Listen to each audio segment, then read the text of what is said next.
What is going on, everybody? It's the Frost. We're back again with another Elestrals FireStorm Divine Champions reveal. It was one.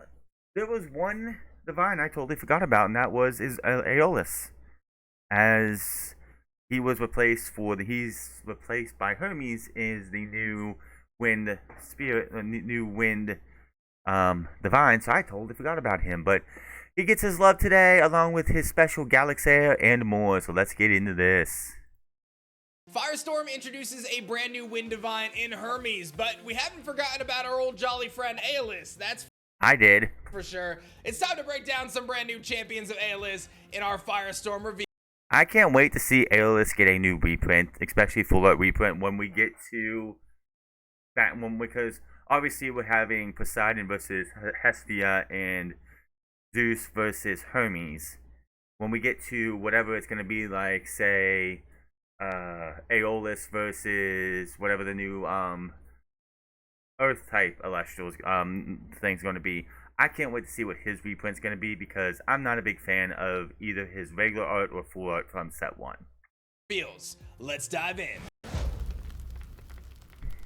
Yesterday's reveals were nuts. If you didn't see the artifact breakdown for Hephaestus, you should definitely check that out. And make sure you guys get your FireStorm pre-orders in with us and with your LGS to get our exclusive Stellar promos. Stellar Exaltair when you go to shopelestrals.com, and Stellar Emphyrix Champion of Hestia when you head to your local game store. We've got amazing starter decks, booster boxes, accessories, our best set yet, no doubt about it. Take advantage of Elestrals Divine Champions FireStorm and the incredible cards that are coming. But it's time for us to break down some brand new champions of Aeolus, some very powerful cards that you guys can get excited for. So let's just dive in. The first one, Titanostock, champion of Aeolus.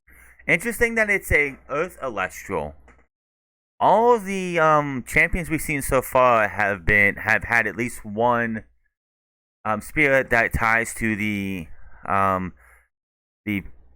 divine that they're a champion of. This is a Titanostock that is an Earth Elestral, but that's interesting. You can nexus Earth or Wind. I believe what that says. When you do, you can enchant Earth Wind to your field. Interesting. Now this may be a curveball because Titanostock is obviously an Earth Elestral, but he does represent my man Aeolus because he's up in the clouds and he's got all sorts of amazing Wind Elestrals flying around him. This Titanostock comes to the field with 2 attack and 5 defense, so he is a very bulky boy, and his effect is really cool. You can nexus an Earth Spirit or a Wind Spirit. When you do, you can enchant a Wind Spirit to your field.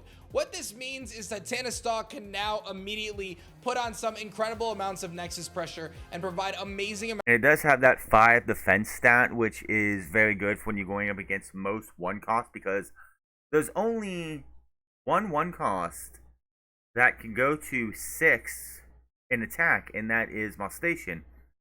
Moss Station. I think Moss Station can when it's in attack, possibly, but yeah, there's not very many on attack alone without some kind of special buff.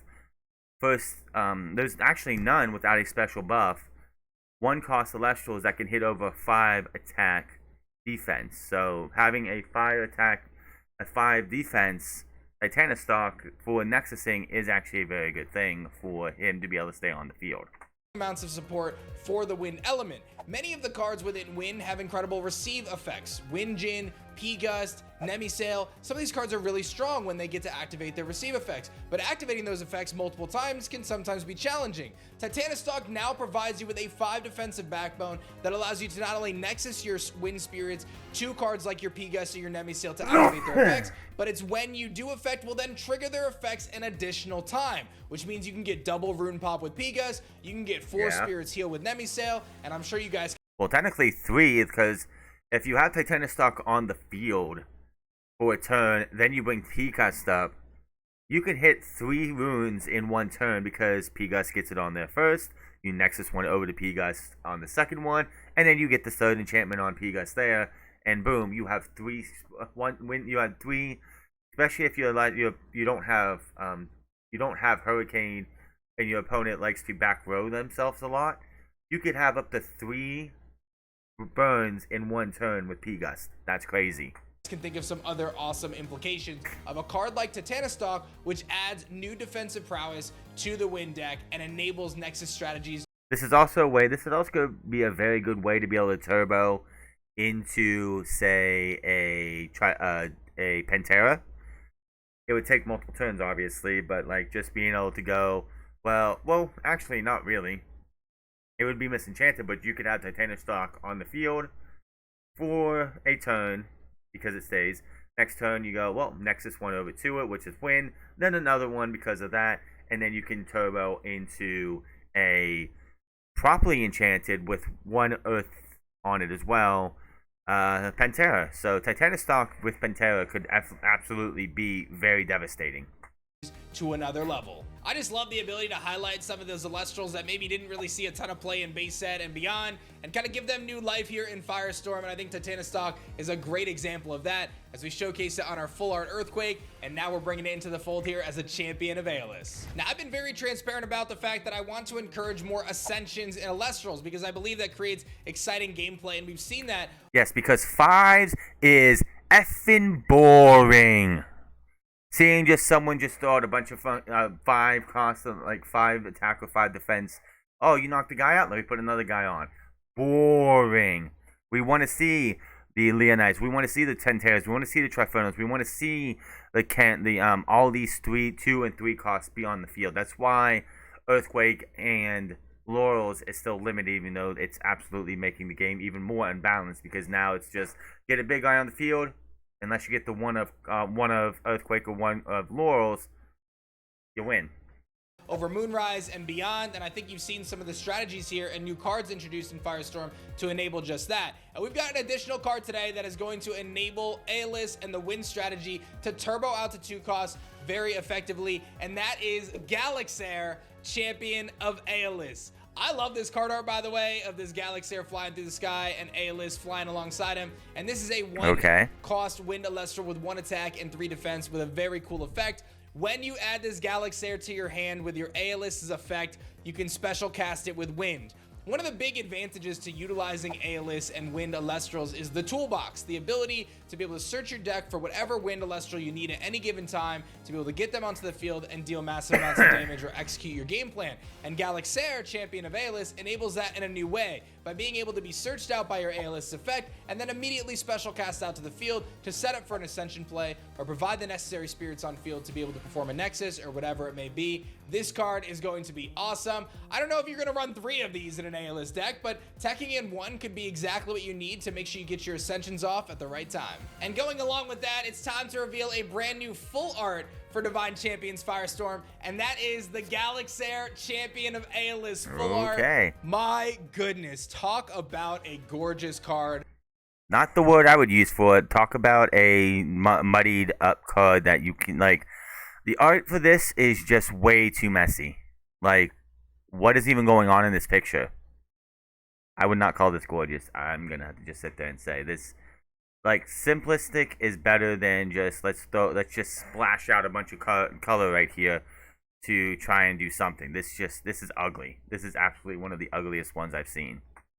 Not gonna lie, you guys get to see Galaxair in its full potential here. You've got some Sorlets flying around. You've got Aeolus. Really? I don't see any as well. This one is just such a gorgeous painting, and again, I can't emphasize enough how proud I am of our art team for really going the extra mile on every single piece of art. And you really need to stop gaslighting you guys because this is ugly. This is absolutely ugly. Really stepping things up, man. I mean, I think our cards are just gorgeous. Our full arts have never been better, and this Galaxair is a perfect example of that. Up next, we've got one of Aeolus's favorite Elestrals, of course, none other than Sorlet, Champion of Aeolus. Oh, it's adorable. This little piggy is sleeping across Aeolus's chest and comes to the field with a very cool effect. 4 attack and 3 defense. This Sorlet, when it destroys an Elestral in battle, you can search your deck for an Aeolus or a Champion of Aeolus. Who's going to want to play this Sorlet over base set Sorlet where it's a 5-1 and you get to, of course, you get to expend 1, change an opponent's Elestral's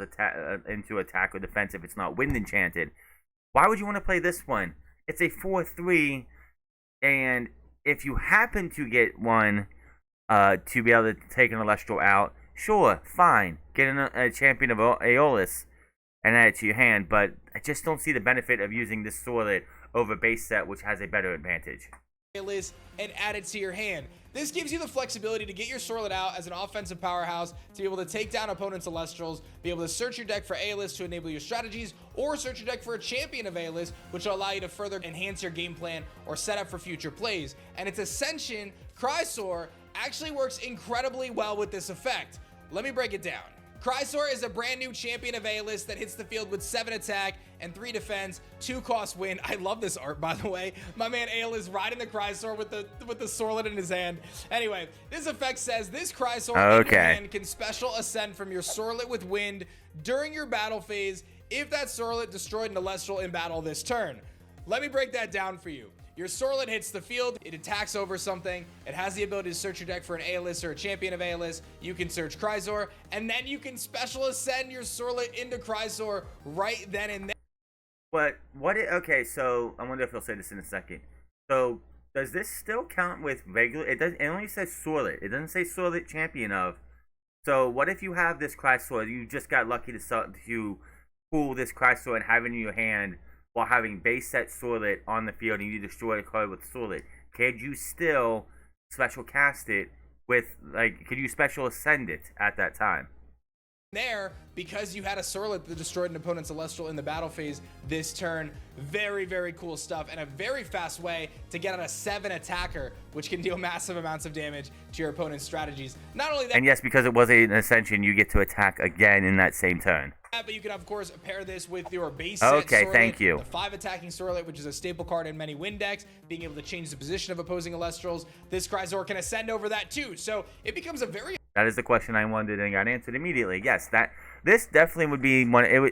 Of course, with champion Sorlet, you can grab it from your deck, but with base set Sorlet being a 5/1 and being able to change your opponent's Celestial attack or defense and be able to destroy with that while having this in your hand already and able to ascend over it and be able to attack, say they only had 1 Celestial on the field. Like, yeah, that's definitely an interesting that's an interesting strategy I could definitely see. This one I could see running 2, maybe 3 just because over anything else, but like being able to draw this, have it in your hand, have base set Sorlet on the field, say your opponent has Rabbit on their side of the field, that's all they have. You play that Sorlet, you switch that Rabbit into attack position, you destroy it, and they'll, oh, I had this Chrysor champion of Aeolus in my hand, let me ascend over top of that and then hit you for 2. Very good strategy right there. Very effective draw piece if you're able to utilize your Sorlet and your Sorlet champion of Aeolus effectively. This Chrysor can surprise your opponents by hitting the field with immense amounts of power, dealing massive damage, and turning the tide of the battle, making the winds blow your way, that's for sure. And you know I love me some amazing Stellar Elestrals. We got a brand new X out of 99 serialized Stellar coming in Divine Champions FireStorm, and that is none other than Stellar Chrysor, champion of... Is this the first Chrysor Stellar we've had that's been X out of 99? I'm pretty sure Chrysor didn't... Is this the first Stellar Chrysor we've had? I'm not sure. I'm pretty sure we didn't get a Chrysor in anything else Stellar. I could be wrong. But it's pink. It's pink. Is its face blue? Like baby blue? I'm trying to think. Is that baby blue on the face and then like a purple nose with pink wings? Okay. Aeolus. I love us getting an Ascension in here, and I love this card art, man. Ryan crushed it. I think it's really cool seeing the Chrysors kind of flying across the way with their beautiful pink wings. You already know about the effect. You already know how awesome it is to pull a Stellar. This is going to be a really fun one for Windcasters. I know you guys are going to be pumped about it, and the champions of Aeolus are here to play and enhance that toolbox strategy to new heights here in FireStorm. Don't you forget to get those pre-orders in. Okay, so I think all 10 all 10 divines have been covered so far. Yeah, because we've already done Hephaestus, Hestia, all the other ones that haven't been covered yet. Yeah, I think we've seen every single champion. I don't know if we have any. I know we have at least one new Elestral that hasn't been seen yet, which is Harpy, which is probably an Ascension, a Nexus of Plucky. Hopefully see that in the next day or two, next few days. We still have 13 days of this 25 days of FireStorm to go. Let me know what you think in the comment section below, and I'll see you guys tomorrow for day 13. Until then, my name is Franz, and I'll see you guys later.